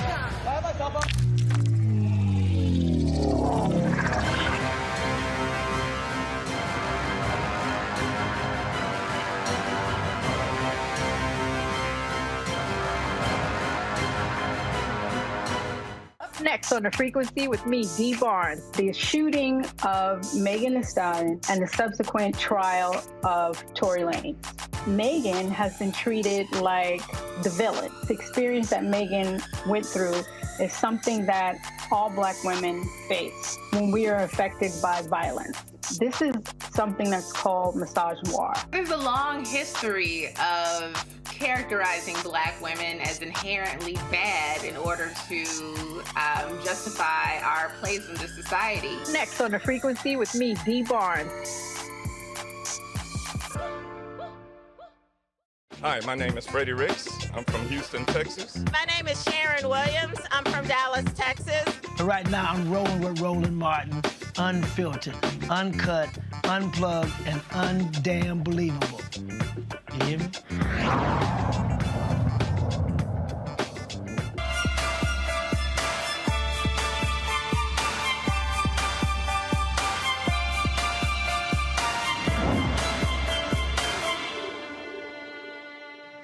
All right, well, kids are returning to school, and of course, parents want to be sure that their children have everything they need to be successful in the classroom. Well, 1 in 4 children has an undiagnosed vision problem, and experts estimate roughly 80% of what a child learns in school is information presented visually. So visual problems are often confused as laziness or learning disability or even ADHD. It's National Children's Vision and Learning Month, and joining us from DC to discuss the intimate relationship between vision and learning is pediatric ophthalmologist, Dr. Janice Smith-Marshall. As you see, I'm having problems reading because of my contact lenses. It is so good to have you here today. You know, I think what's really interesting is that many children can actually have 20/20 vision, and parents will walk out of the doctor's office and think that everything is okay, but it actually could translate still into problems even if you come up with a 20/20 result. How is that possible? So there are a couple of things that go into good vision. Of course, your visual acuity, which is whether you're 20/20 or 20/40, 20/30, but also your ability to use your eyes together and your ability to focus your eyes, which means that you can change your focus from distance to near. And if those things are not working properly, then you can certainly end up having vision problems, even though your distance vision is recorded as 20/20. Wow. So what is the proper test that one should have? I mean, we know about the test and you cover one eye and you see if you're nearsighted or if you're farsighted, but what's the difference when you're talking about a child who's going through that process? And what should parents be aware of to make sure that they're getting to properly assess their children? So the American Academy of Ophthalmology and the American Academy of Pediatrics recommends yearly vision screenings in the pediatric home, which is with the pediatrician or the family practice doctor who normally sees children. So typically at their yearly exams, children are going to be checked by the doctor who knows them the best. Many pediatricians and family practitioners have vision screening devices that have been validated through randomized controlled studies. And they'll also do visual inspection of the eye to ensure that the eyes are nicely aligned, that they're moving normally, and that the eyes are healthy. Now, when it comes to symptoms, I know when I was growing up, as I said, I wear contacts. I would be so close to that TV. You couldn't tell me I wasn't on TV at that point. I was so close. So obviously my parents recognized that there was a need, I needed glasses. What are some of the other symptoms? Because I mean, when there's a real strain, kids can get headaches, for example. But what are some of the things that one should look for in their child that could be diagnosed one way or the other? Yeah, so oftentimes kids will be squinting. They'll also tilt or turn their head when they're trying to focus. They can rub their eyes. They can have tearing. They can complain that their head hurts or their eye hurts, especially when doing visual types of tasks. You'll notice, like you were saying, that they get close to the TV, hold the tablet close, or hold different reading material close. And in general, if there's anything that seems off with their vision, the parent should discuss with the pediatrician who will refer for an eye exam if it's indicated. I would imagine, because you mentioned tablet, and when we talk about computers, we talk about phones and handhelds, I would imagine that there is some real 2023 advice about what children and parents should be doing when it comes to how you hold a phone. How long should you have a phone before it really is detrimental? You know, you're going to bed with your phone, you're waking up with it. What's the word of caution or advice or rules that one should follow in terms of a young child especially whose eyes are developing, and how long they should really be on the phone and during what parts of the day? Yeah, so there really is an epidemic of nearsightedness worldwide, and it's because kids are spending more time inside, less time outside. So in general, we should recommend that kids put down their devices, go outside and play at least an hour to 2 hours a day when the weather is nice. In terms of the devices, there's kind of controversial evidence as to whether using devices is something that causes nearsightedness to progress more quickly. We do know that kids who spend more time on devices spend more time inside, and there's definite evidence that being inside for most of the day increases nearsighted progression. We also do know that using tablets, using technology increases significantly eye strain and headache. And so we recommend what's called the 20-20-20 rule. So every 20 minutes, close the eyes for 20 seconds and then refocus about 20 feet away. So at the end of the room, out the window, down the hall. That's going to break that stare that kids get into, that where they lock their focus in, which can really significantly increase eye strain. Oh, I like that 20-20-20 rule. I'm sure a lot of people are writing that down. Listen, two of our panelists have glasses. I'm going to start with one of them, Dr. Malveaux. What's a question that you have for Dr. Smith this evening about eyesight, the importance, and how to make sure that children don't fall prey to the wrong diagnosis? First of all, Doc, thanks a lot for sharing. I've been wearing glasses since I was 3 years old. There you go. These glasses stories. One time I hit this dude upside the head with my book bag that had the glasses in it because I was trying to be cute, and then the glasses broke.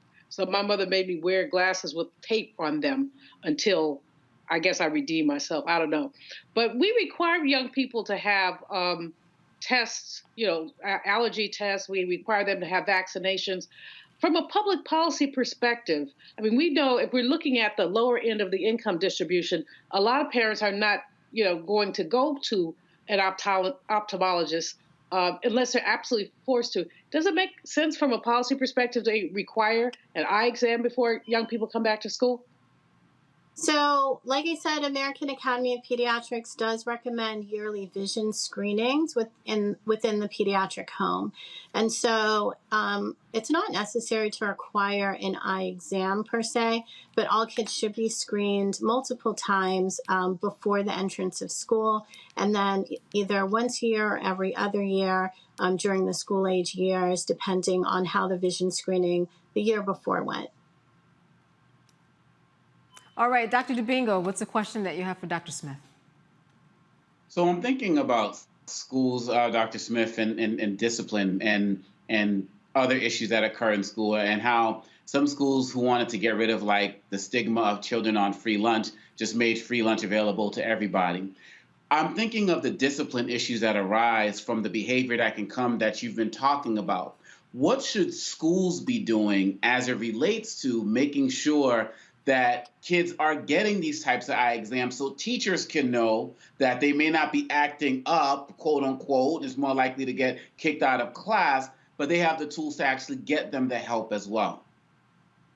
Yeah, so actually we work closely with school nurses to ensure that they have the tools that they need to also do vision screenings. And you're correct, children who are unable to see have a decreased attention span in the classroom. And when you have a decreased attention span in the classroom, of course, that can lead to behavioral difficulties and difficulty with doing your work and learning. Renita, another glassware question for the doctor. Yes, two questions. Number one, what age should children formally have an eye exam? And then the second question is, what resources are available for families who may not be able to pay to have an eye exam? Because we know that when families are struggling to make ends meet, anything that's not emergency care is probably just going to not get done. So that's dental work, eye exams, and things like that. So what resources are available for those families? And also, when does it need to start for children? Yeah, so like I said, we do recommend eye screening yearly with the pediatrician. They're actually doing it multiple times a year if they're following standard of care with the regular eye exams. So multiple times in infancy, and then at least once a year or once every other year. Most states will cover vision screening for pediatricians, and that's with private health insurance as well as Medicaid. There are some states where Medicaid doesn't cover it, and those states it can be a little bit more difficult. We do recommend a complete eye exam for kids who are unable to be screened, kids who have a history of prematurity, developmental delay, children who have autism who may not be able to complete a screening with the pediatrician. When it comes to schools, what is their responsibility in terms of where eye examinations fall in the requirement of schools? Let's say that somebody gets a diagnosis for ADHD. Is there a checkbox there that says, hey, has this child's eyes been checked? Is it that simple in terms of how it's integrated into a child's needs in terms of how they should be met in school? Unfortunately, I think this is something that is left up to the school districts. Typically, most school districts will have a vision teacher for patients or for students who have known eye issues, and then their IEP will have specific recommendations in terms of their vision. However, oftentimes the resources of school systems can be stretched very, very thin. And your organization specifically, I know that this is a month that you have been focusing on in terms of spreading this type of information. But what do you do as a whole? Because this is really important information, because a lot of young people have problems with their eyes, and it's one of those things that we kind of take for granted. We don't think of that at first when we talk about someone's behavior inside of the classroom. Yeah, so the American Academy of Pediatric and Ophthalmology is a group of pediatric ophthalmologists, which is a national organization. We work with the American Academy of Ophthalmology, which includes ophthalmologists of all specialties, as well as the American Academy of Pediatrics, to ensure that vision screening is done on a regular basis in the medical home, and that patients who need to be referred are able to be referred promptly. There are also programs from the American Academy of Pediatric Ophthalmology and Strabismus, as well as the American Academy of Ophthalmology, where if patients are uninsured, they can get free eye exams. All right. And as we close, I have one more question, and that is this. Dr. Malveaux talked about she was 3 years old and she had little glasses on her face. What about a baby who I will see a baby that has glasses, who's unable to express whether or not they have a headache or whether they're dizzy or, they can't express themselves? How does one know with a small child if they actually need glasses? Yeah, so refractive error has to do actually with the shape of the eyes. So when you're nearsighted or you have astigmatism or you're farsighted, it means that the shape of the eye is a little bit abnormal. So farsightedness means your eyes are smaller than they should be. Nearsightedness means your eyes are longer than they should be. And astigmatism means there's a curvature, so that your eye, instead of being shaped like a sphere, shaped more like an egg. So we're able to, without the child being able to tell us, measure how the light is reflecting off of the back of the eye to accurately measure the focus. All right, that is some great information. Dr. Smith, I want to thank you so much for being with us today and letting us know what we can do for our children to make sure that their needs when it comes to vision are met, especially when they are inside of the classroom. Good to see you. I also want to thank Dr. Julianne Malveaux, Dr. Dibinga, and also Renita for being with us today. And I also want to thank all of you for watching us here on Roland Martin. I will be back tomorrow filling in for Roland, so I will see you next time. Goodbye.